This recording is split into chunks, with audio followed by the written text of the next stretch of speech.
ሰላም አለይኩም ወራህመቱላሂ ወበረካቱ። ቤተሰብ እንዴት ናችሁ? ሰላም ናችሁ? ከኔ ጋር ሁሉ ሰላም ነው።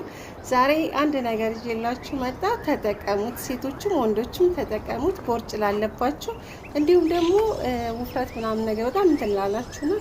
እዚህ ጎን ላይ የሚወጣ ሞባይል የሚባለው ስጋ ማለት ነው። እሱንም በጣም ነው የሚያጠፋው። በጣም ወላሂ በ3 ቀን በ4 ቀን ለውጥ ታዩበታላችሁ።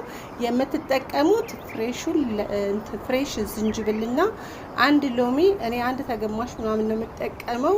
ለመጀመሪያ ጊዜ የሰራሁት ነው። ክፍል 1 ክፍል 2 እያልኩ የሰራሁት አለ፣ እለቅላችኋለሁ። ጠዋት ባደረ ሆዳችሁ ቁርስ ሳትበሉ አንድ ብርጭቆ ወይም ደግሞ አንድ ኩባያ እንደዚህ ውሰዱ። ያው በጣም እንትን ስለሚል ማር ካለ ንጹህ ማር አንድ ማንኪያ በትንሿ እንደዚህ ብትጠቀሙ አሪፍ ነው። ከሌለ ደግሞ ባዶ ስኳር እንዳትጠቀሙ ብዬ ነው የምላችሁ እህቶቼ። ለ10 ደቂቃ ለ15 ደቂቃ ፍልታችሁ ነው።